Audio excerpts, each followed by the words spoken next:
Yeah, I know, this is a really cheesy intro. However, if you saw the previous video on this F16, you will know that it did not go well, and I did not like the paint job.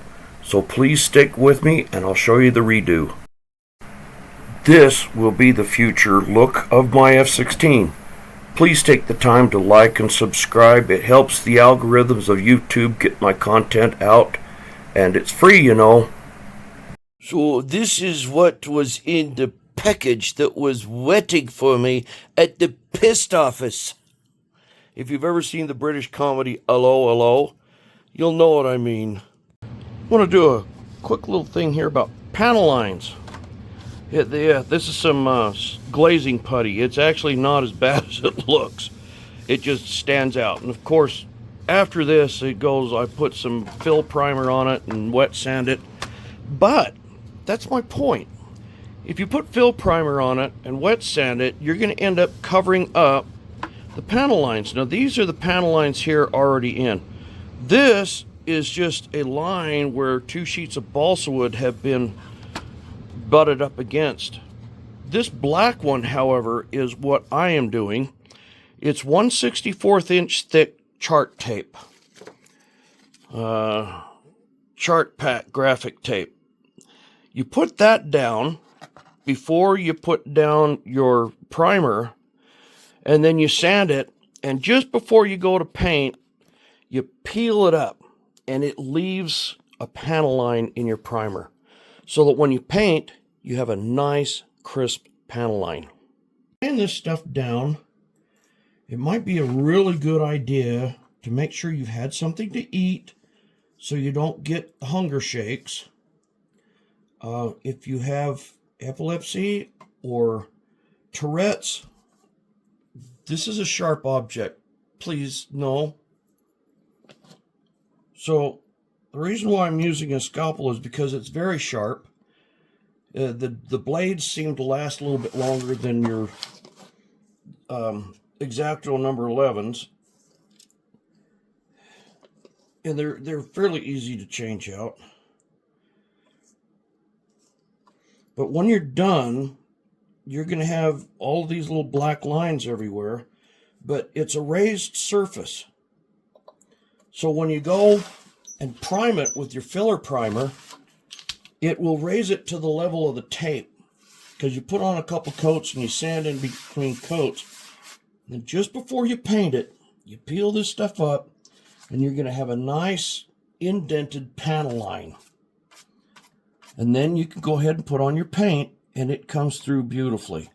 You could even leave it on if you want, so you have a raised panel line, but I prefer an etched look.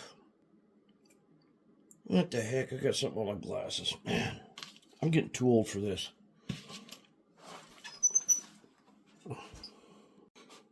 Seriously, people? Can't you leave me alone while I'm doing this, you know? Everybody says, you sleep in too late. Well, that's because I work way into the early hours of the morning because nobody's bugging me. Phone honk, beep, honk, beep. All right, as you can see with the tape on there, the panels stand out, but they will be engraved or sunken in when I pull the tape. This is the first shot of primer. Oh, by the way, I am only using a regular automotive, let's see, where Duplicolor primer filler. And I also use an automotive type auto body putty at times, because it is fairly light, but you really don't want to use a lot of it. And a scratch filler in the tube, and that's what I use. All right, my entire F16 is now this color. This is the intermediate gray color that will be throughout the whole aircraft. Right here, you can see it's showing up black here, but all these lines in these scales and everything are this intermediate gray. They're showing the bottom of this airplane right now. All of the lighter stuff is a really, really light gray. So between that and the top being flat black, there's going to be quite a contrast in the air. Contrast that I'm pretty sure I'll be able to see this time. So I've downloaded this.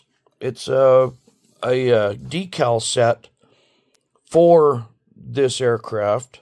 So you can see the patterns of the decals that come. And I've actually ordered the decal set for a 1/48 scale F16 because I want to build that little plastic model exactly like my big turbine model. Anyway, a lot of information can be deduced from this. So I sprayed the entire aircraft this intermediate gray. I'll be masking all of it off and then spraying it top and bottom almost the same day. The top will be sprayed, actually the bottom will be sprayed first. Plane will be put on its wheels, and then I'll mask off the areas that I don't want overspray on, and I'll spray the top, the flat black. But what do you do about a graphic on a rudder? Well, this is kind of an interesting graphic.